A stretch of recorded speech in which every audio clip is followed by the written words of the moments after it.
Patrick is a 78-year-old male who is presenting with worsening of his left-sided heart failure and chronic obstructive pulmonary disease, also known as COPD.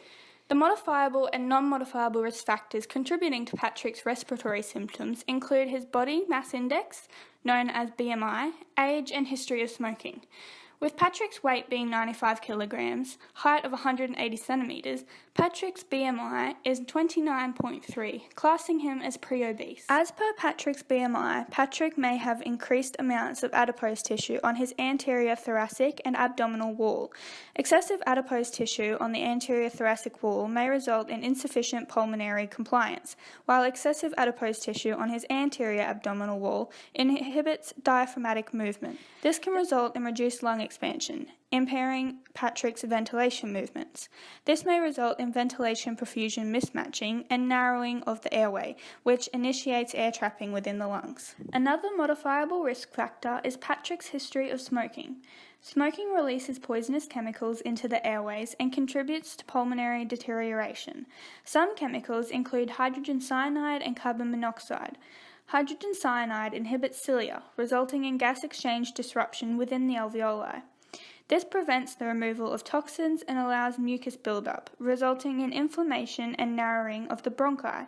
As a reaction response, increased coughing and dyspnea are present. When carbon monoxide enters the pulmonary circulation, it causes oxygen deficiency due to insufficient oxygen binding. This causes permanent damage to the alveoli and surrounding airways, resulting in impaired ventilation. However, Patrick's age is one non-modifiable factor that contributes to his respiratory symptoms. As you age, structural changes occur in the thoracic cage, diaphragm, and intercostal muscles. This affects the lungs' expansion and elastic recoil, which affects overall tidal air volume. As a result, to decrease lung elasticity, air can become trapped within the lungs, resulting in imbalanced oxygen and carbon dioxide levels. All these factors contribute to Patrick's dyspnea and coughing and can cause him to become fatigued. Patrick's heart rate of 155 beats per minute are outside the normal parameters of 60 to 100 beats per minute, making him tachycardic. There are multiple modifiable and non-modifiable risk factors which have contributed to his tachycardia. One of Patrick's modifiable risk factors includes his body size measurements. Excessive weight can cause extra strain on the myocardium, making it work harder and faster to transport oxygen and nutrients to the organs and tissues. However, the main modifiable risk factor is Patrick's lifestyle choice of smoking. The oxidizing chemicals released from cigarettes cause damage to the cardiac blood vessels by reacting with cholesterol. This leads to the buildup of a fatty material on the arterial walls, which may progress to atherosclerosis. This then leads to Patrick's non-modifiable risk factors of his pre-existing medical conditions of a myocardial infarction to his left coronary artery. Because Patrick is presenting with worsening of his left-sided heart failure, the demand for oxygen by cardiac muscle cells is increased, resulting in an increase in blood flow pumped through the cardiac muscle, reflecting tachycardia. Another non-modifiable risk factor is Patrick's pre-existing COPD. When a patient has COPD, gas exchange is less effective, therefore resulting in decreased oxygenation and increased carbon dioxide in the blood. The body will try and compensate by increasing the flow of blood through the pulmonary circuit to increase oxygenation and disperse carbon dioxide quicker. Ultimately, when you age, the myocardium becomes weaker and loses its ability to effectively distribute oxygen, nutrients, and carbon dioxide to the appropriate organs. Therefore, increased heart rate is one of the body's main compensatory mechanisms to ensure organs and tissues receive adequate perfusion. COPD is a lung disease which is categorized into two diseases known as emphysema and chronic bronchitis. These two conditions are generally in the presence of each other, and it's uncommon to see otherwise. Chronic bronchitis is the result of continual bronchial inflammation, which leads to bronchoedema and increased goblet cells, as well as mucus secretion within the bronchial epithelium.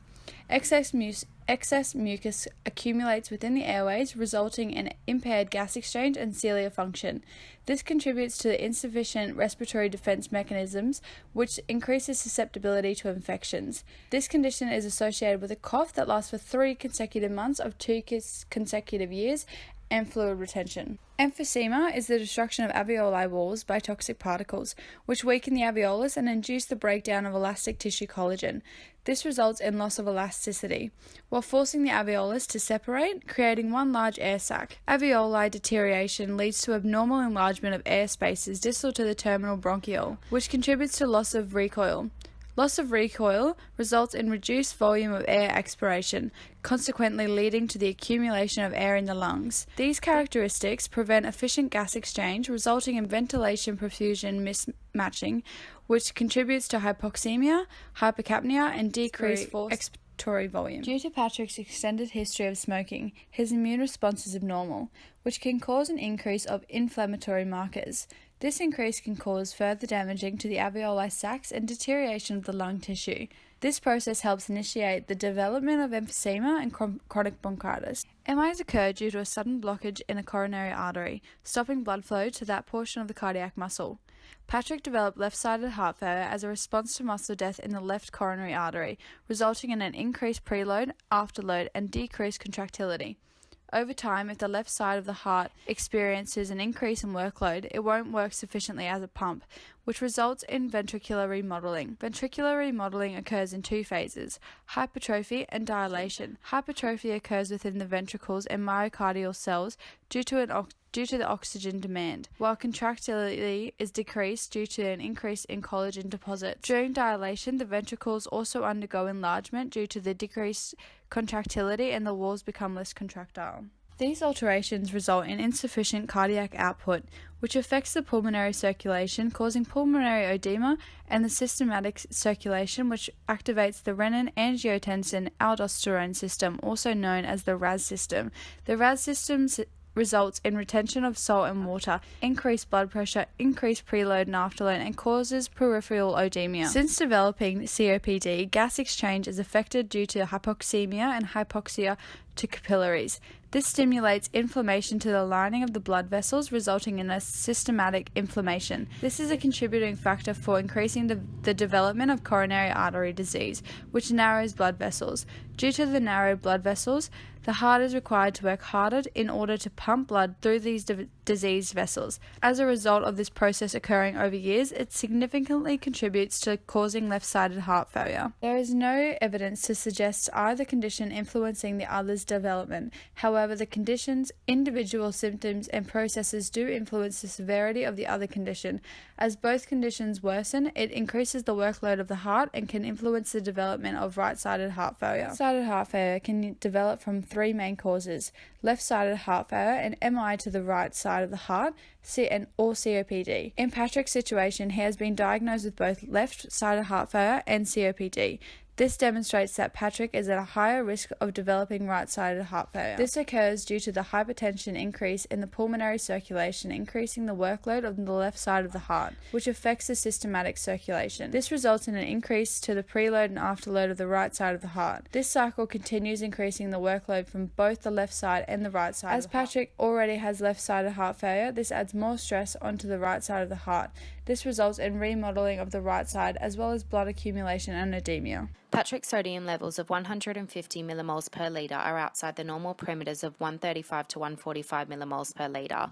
Hyponatremia can reflect dehydration and can occur with the oversecretion of aldosterone. This may be a result from the RAS system, which is activated in response to a drop in blood pressure, which may be associated with Patrick's left-sided heart failure. Hyponatremia may also reflect dehydration, which may be linked with Patrick's fatigue. Due to inadequate fluid balance, membrane potentials and cells are altered, resulting in seizures or a coma. Patrick's blood glucose levels are hyperglycemic at 8.5 millimoles a litre, with the normal parameters being under 6.1 millimoles a litre. Considering Patrick's BMI, Patrick's hyperglycemia may progress to type 2 diabetes mellitus. Type 2 diabetes mellitus occurs when there is an insufficient intracellular response to insulin by target cells. Untreated hyperglycemia can lead to blurred vision, with severe hyperglycemia leading to diabetic ketoacidosis. Diabetic ketoacidosis occurs when lipids are broken down to be used as energy, which releases acidic ketones into the blood, causing acidosis. Cell osmosis also occurs due to the increasing levels of glucose in the blood, causing water to be drawn out of cells. This leads to damaged neuron function, leading to a coma and death. The normal parameters for potassium levels are 3.5 to 5 millimoles a litre, with Patrick sitting slightly hyperkalemic at 5.2 millimoles a litre. Severe hyperkalemia can lead to cardiovascular dysfunction from rapid repolarization of cardiac action potentials from an imbalance between the sodium-potassium pump.